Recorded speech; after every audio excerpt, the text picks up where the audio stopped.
नमस्कार देवियों और सज्जनों, व्यालोकवाणी में आप सभी का स्वागत है। और जैसे-जैसे कथा आगे बढ़ रही है, वैसे-वैसे हमें प्रतिक्रियाएँ भी मिल रही हैं।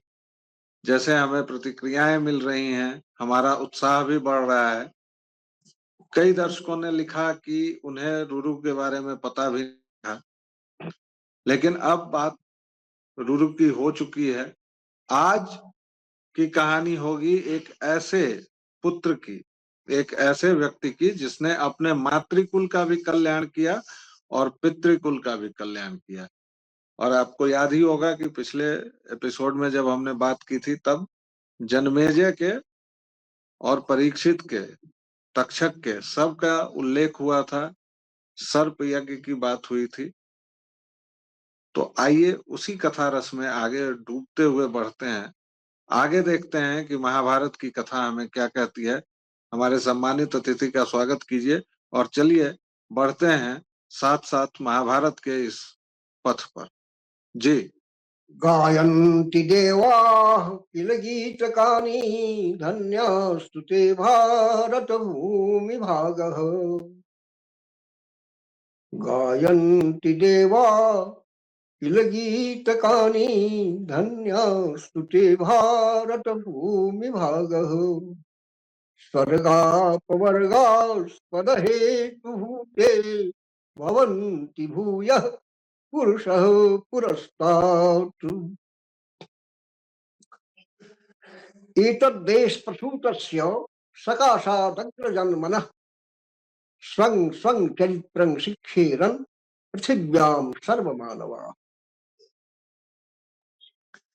प्रथम श्लोक में श्रोताओं और मेरे प्रिय दर्शकों, भारत भूमि की स्तुति मैंने की है। विष्णु पुराण का श्लोक है। देवता भी इस भारतवर्ष की प्रशंसा करती हैं। क्यों करते हैं इसकी प्रशंसा? कि धन्य है यह भारत भूमि, जहां हम देवताओं से भी अधिक परिष्कृत, अधिक रुचि संपन्न और अधिक श्रेयस्कर व्यक्ति, जो स्वर्ग की योग्यता से भी बढ़कर है, जो देवलोक में रहने की योग्यता से भी उच्चतर है, हम लोगों से भी श्रेष्ठ हैं, ऐसे लोग भारत भूमि में जन्म लेते हैं, सदैव जन्म लेते रहे। क्या इतिहास है हमारा!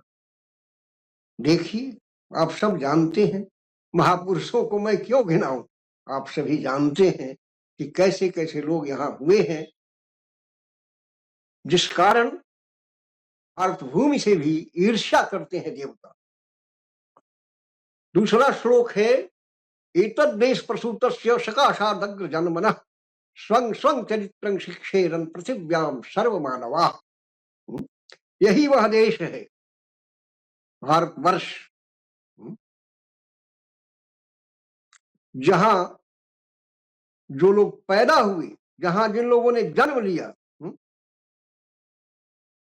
जो हमारे पूर्वज रहे, जो हमारे अग्रज रहे, उन लोगों ने कैसी शिक्षा दी?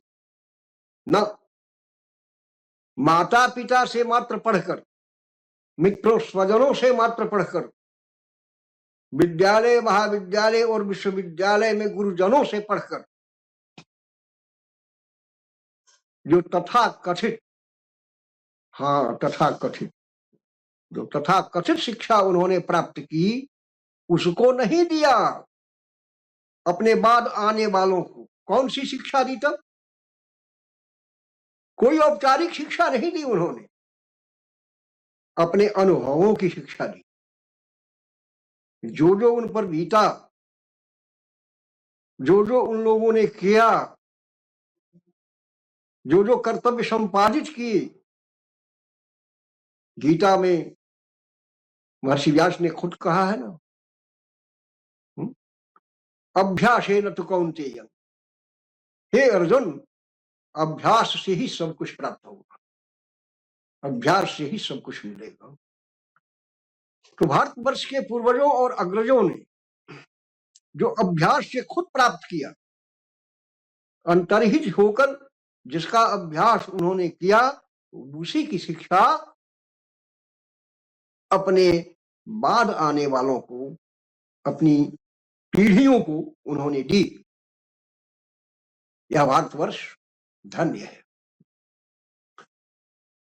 ये दोनों श्लोक हम लोगों ने सुने, इसलिए सुने कि अब भृगुवंश के बाद हम लोग जिस कथा में प्रवेश करेंगे वह कथा नागवंश की होगी। और नागों, सर्पों के उन्मूलन के लिए कैसे कैसे प्रयास लोगों द्वारा हुए। एक तो प्रयास आप देख रहे हैं रुरु के द्वारा, दूसरा प्रयास जन्मेजय का होगा। बावजूद इसके सर्प तो आज भी हैं। सर्प मतलब जीव जो है वे भी, या नाग जाति जिसको कहते हैं, वो सब है। तो फिर विनष्टीकरण हुआ किनका भाई? कौन समाप्त हुई और क्यों नहीं समाप्त हुई? आज हम उसी कथा में प्रवेश करेंगे। प्रमति ऋषि ने रुरु को, अपने पुत्र को जो कथा सुनाई, और जिसको सर्प के रूप में सहस्त्रपाद ऋषि ने रुरु को कहा था कि तुम अपने पिता से ये कथा सुनोगे कि कैसे सर्पों का विध्वंस करने का प्रयास किया गया जन्मेजय के द्वारा, किंतु वह कैसे रुक गया, विध्वंस कैसे नहीं हुआ। तो जरत्कारु नाम के एक ऋषि हुए, जरत्कारु नाम था उनका। ऐसे एक ऋषि हुए। वे ऋषि यायावर थे। आप लोग प्राय जानते हैं कि यायावर लोग हमारे देश में भी खूब हुए हैं।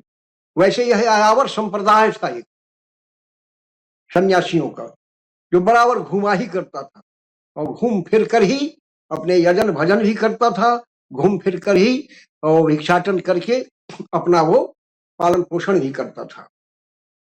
ऐसे कई यायावर कवि और कथाकार भी हमारे हिंदी साहित्य में हुए हैं। जैसे आपने अज्ञेय का नाम सुना होगा, खूब घुमक्कर थे अज्ञेय।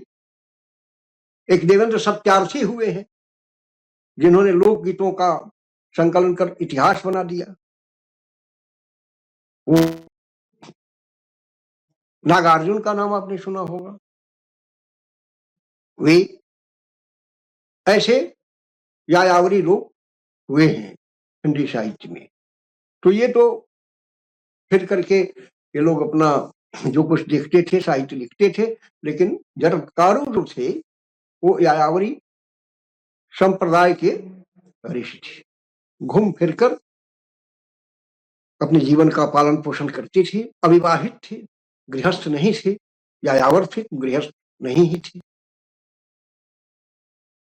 घूमने फिरने के क्रम में, अपनी यायावरी के क्रम में, एक बार वे पहुंचे वनांत में, जंगल में पहुंचे, तो वहां देखा कि एक वृक्ष की डाल पर गड्ढे की तरफ मुंह किए, मतलब ऊपर और मुंह नीचे, नीचे गड्ढा है। वृक्ष से बहुत सारे संत ऋषि लटके हुए हैं, दाढ़ी जटा वाले बहुत सारे लोग लटके हुए हैं। जरत्कारु को बड़ी जिज्ञासा हुई कि भाई ये लोग ऐसी स्थिति में क्यों हैं, ऋषि महर्षि होकर। उन लोगों के पास गए और पूछा कि महात्मन, आप लोग ऐसी स्थिति में क्यों हैं, उल्टा लटके हुए हैं, नीचे गड्ढा है, कभी भी नीचे गिर सकते हैं। ऐसी भयंकर स्थिति में आप लोग स्वयं क्यों हैं, क्यों पड़े हुए हैं, बताइए। उन लोगों ने कहना शुरू किया। उन्होंने कहा कि देखो क्या है, हमारे कुल में, वंश में एक व्यक्ति है जिसका नाम है जरत्कारु। सोचिए, ये जरत्कारु जी सामने है और वे लोग कह रहे हैं उन्हीं से कि हमारे वंश में, एक कुल में एक व्यक्ति है जिसका नाम है जरत्कारु। और वो एक तरह से आज के शब्दों में कहें तो वे लोग कहते हैं कि आवारा है, यायावर मतलब घूमता फिरता है, केवल घूमता फिरता रहता है। उसे गति की कोई चिंता नहीं है, वंश परिवार बढ़े, वंश वृद्धि हो, इसकी कोई चिंता नहीं है। और जानते हैं आप लोग, जानते हो तुम कि जरत्कारु से ही कह रहे हैं कि अगर कोई व्यक्ति वंश वृद्धि नहीं करता है तो उसके पुरखों का कल्याण नहीं होता है। उसे विवाह करना चाहिए, गृहस्थ धर्म अपनाना चाहिए, पुत्र संतति, पुत्रियां पैदा करनी चाहिए। पुन नाम नरकात्रायते इति पुत्र, ये व्युत्पत्ति भी है पुत्र की। पुंग नाम, नरक से जो रक्षा करे उसी का नाम पुत्र है। समझते हो ना तुम? उसको कहा, उनको कहा जरत्कारु को। लेकिन वो ऐसा मूर्ख है हमारे वंश का, वो जरत्कारु, कि इस बात को समझता नहीं है।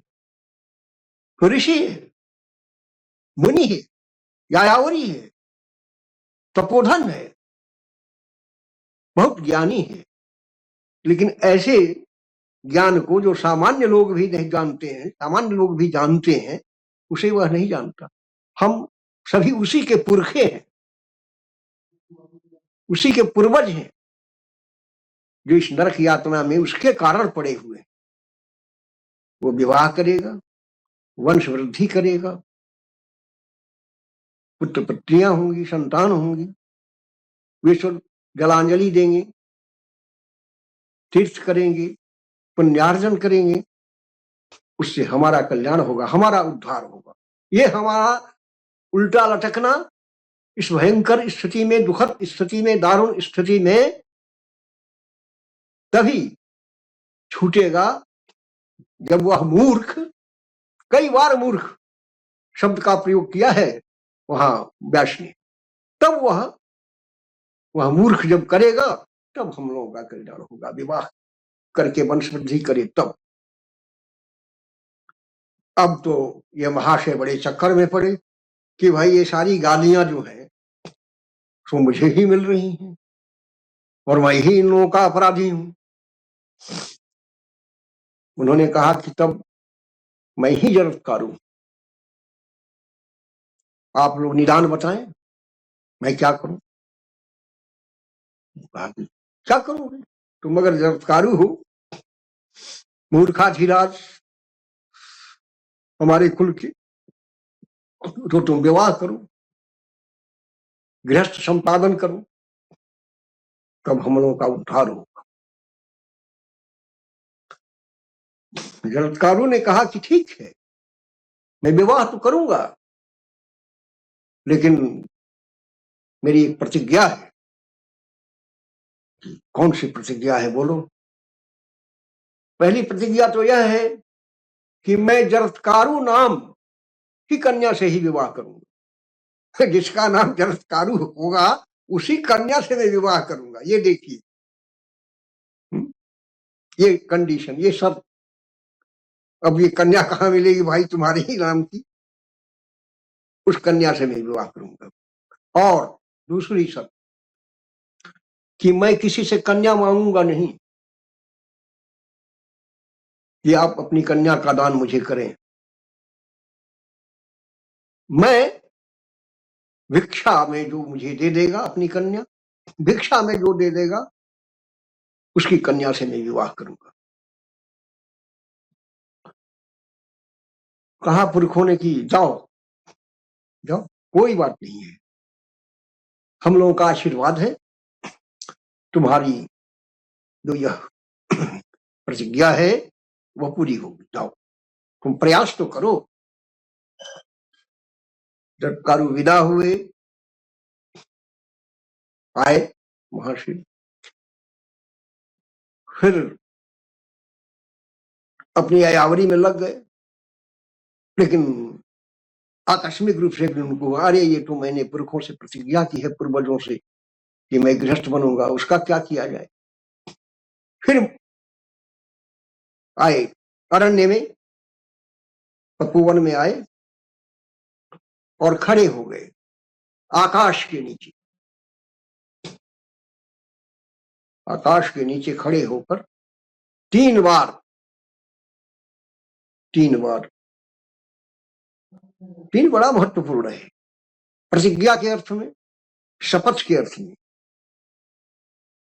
हमारे यहाँ बिहार और उत्तर प्रदेश में 3 बार कसम खाने की बात है कि मैं 3 बार कसम खाता हूं, यह काम नहीं करूंगा। महाराष्ट्र में इसको त्रिवार कहते हैं। मैं त्रिवार वचन करता हूं, त्रिवार।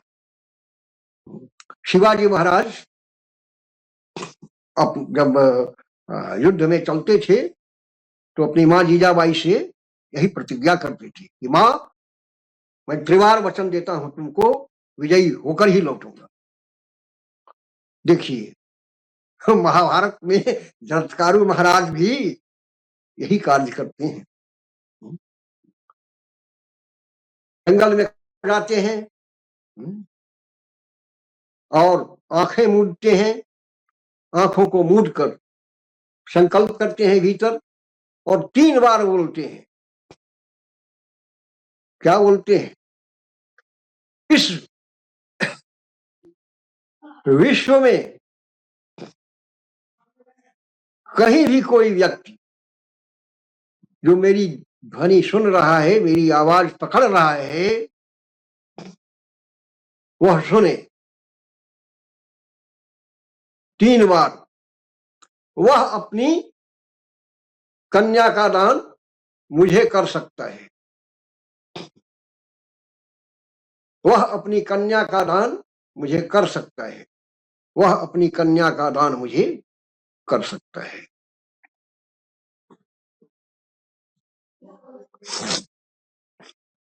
तीन बार उच्चारित किया उन्होंने। थोड़े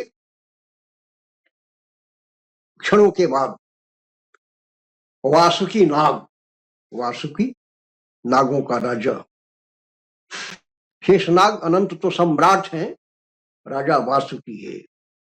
वासुकी प्रकट हुआ, उसके साथ एक कन्या भी थी, वो उसकी बहन थी। उसको लेकर जरत्कारु के पास आया, कहा कि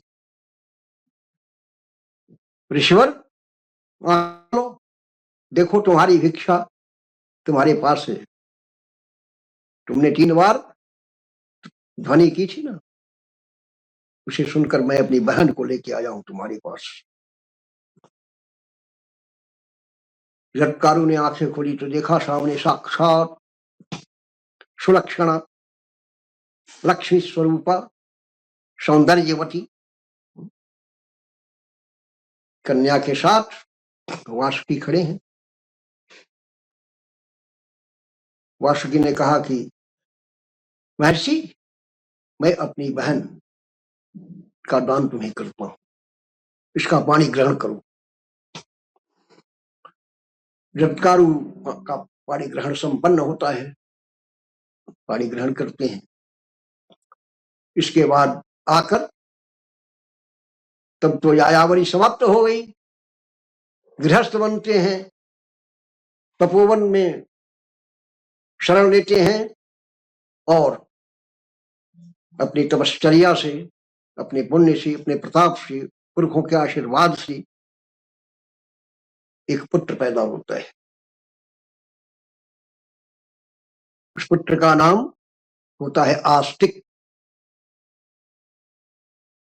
महाभारत में महर्षि ने इस युवक के नाम पर पर्व ही का नाम रखा है, आस्तिक पर्व।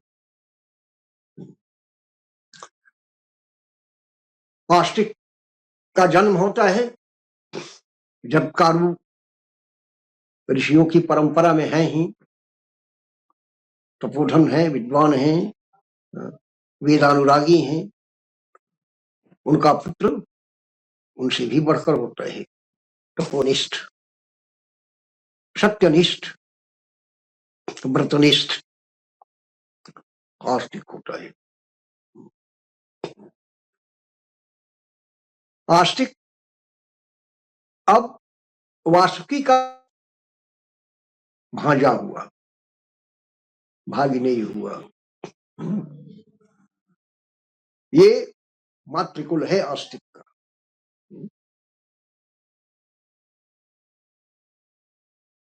आस्तिक ने पूछा एक बार, एक दिन वासुकी से कि मातुल आप कुछ चिंतित लगते हैं,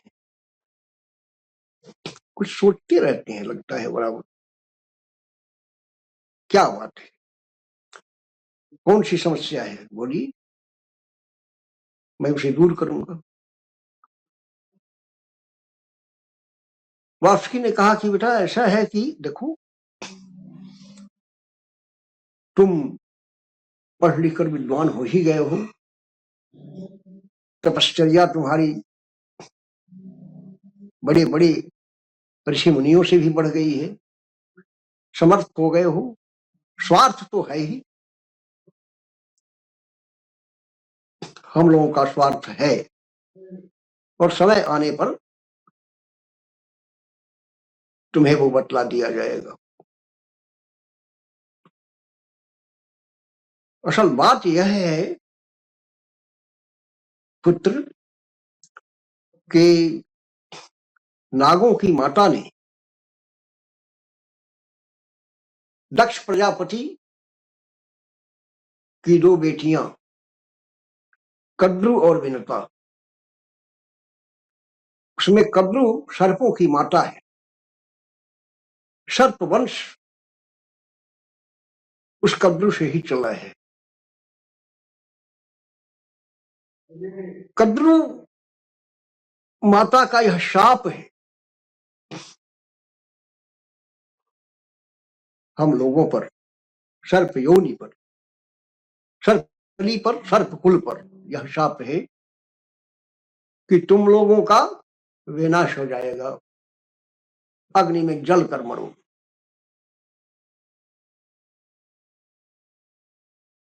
कारण क्या है? आस्तिक ने पूछा, कारण क्या है इसका, क्यों माता ने शाप किया ऐसा? वासुकी बतलाते हैं, कहते हैं कि देखो एक दिन ऐसा हुआ कि कद्रु और विनता दोनों बहनें, दक्ष प्रजापति की बेटियां हैं, दोनों बहनें हैं, दोनों बहनें भ्रमण कर रही थी, चारिका थी उनकी, कर रही थी, समुद्र के किनारे घूम रही थी। वहीं पर घूमते घूमते वे पर्वत पर पहुंची, और पर्वत के ऊपर उन्होंने देखा कि एक विमल सफेद उज्जवल अत्यंत पराक्रमी घोड़ा उन दोनों को दिखलाई पड़ा। उच्चैश्रवा इंद्र का घोड़ा है, वही था उच्चैश्रवा, उसको दोनों बहनों ने देखा। दोनों ने कहा कि बहन, ये घोड़ा तो अपूर्व है, कितना सुंदर है, कितना देखने में बलशाली लगता है, इसके पुट्ठे तो देखो, इसके पैर तो देखो, इसकी पिंडलियां लगती हैं जैसे पर्वत की तलहटी की तरह मोटी होती हुई, ये उपमा है। घोड़े के पैर के नीचे पतली होती चली गई हैं। पहलवानों की भी डलियां नीचे पतली होती हैं। बड़े बड़े पहलवानों को आप देखिएगा एकदम बिल्कुल, तो घुटने के से नीचे जो उनका वो अंश जाता है पांव का, पिंडली जिसको कहते हैं, टखने तक वो पतला होता है। आश्चर्य की बात है, दंड व्यायाम करते हैं अधिक, इसलिए वो अधिक भार पड़ने से शरीर का पतलापन है, लेकिन वो कमजोर नहीं। उस अश्वा घोड़े को देखा दोनों बहनों ने,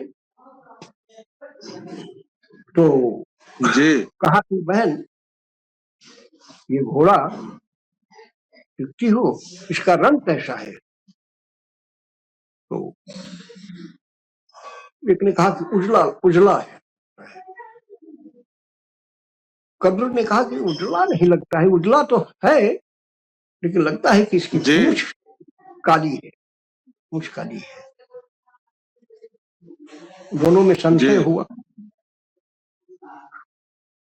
फिर दोनों में वो तो कहावत ही है ना, हाँ, कि जहां दो, अभी इससे पूर्व तो मैंने नारियों की प्रशंसा की है भाई, उसमें हम लोगों ने सुना है, लेकिन बात यह है कि कोई भी वस्तु अच्छी और बुरी तो होती नहीं है, उपयोग या प्रयोग उसको अच्छा या बुरा बनाता है। शेक्सपियर का कथन ही है, देयर इज नथिंग गुड और bad but thinking makes it so. अच्छी या बुरी कोई चीज नहीं होती दुनिया में, उसका उपयोग ही हमें अच्छा और बुरा बनाता है, या उसे अच्छा और बुरा बनाता है। सुई से आप कपड़े सी लेती हैं महिलाएं ना, कपड़े सी लेती हैं, और उसी सुई को किसी के बदन में चुभो दो, शरीर में, तो कैसा आनंद आएगा उसे। जिस कैंची से कपड़े काट करके बना लेती हैं, उसी कैंची से जब कतरा स्टेशन पर आपकी जेब उड़ा देता है। व्यक्ति के उपयोग पर है, कोई चीज अच्छी या बुरी नहीं होती। महिला कोई, सभी महिलाएं बुरी ही हों, हमने देखा है पहली कहानी में कि ऐसा कुछ नहीं है। सभी सर्प बुरे नहीं हो सकते हैं, सभी सर्प दंशक नहीं हो सकते हैं, सभी सर्प हिंसक नहीं हो सकते हैं, वैसे भी सारी महिलाएं भी बुरी नहीं हो सकती। लेकिन कहावत है कि जहां दो महिलाएं होंगी, बात करते करते उनमें द्वंद्व होगा ही, वो चाहे बहन हो, चाहे कोई भी किसी भी तरह का संबंध हो उन लोगों में, लेकिन होगा। तो और विनता उस घोड़े को देखती है, तो उसमें एक कहती है कि नहीं, विनता कहती है कि पूरा सफेद है बहन, ये घोड़ा पूरा सफेद है। कद्रू कहती है कि नहीं, इसकी पूंछ देखती हो, संपूर्ण नहीं श्वेत है, यह पूंछ काली है। दोनों में शर्त बनती है तो दोनों बहनें कहती है, कद्रू कहती है कि तो बाजी लगाओ, शर्त बनो, तब हम लोग निर्णय लेंगे कि क्या स्थिति है।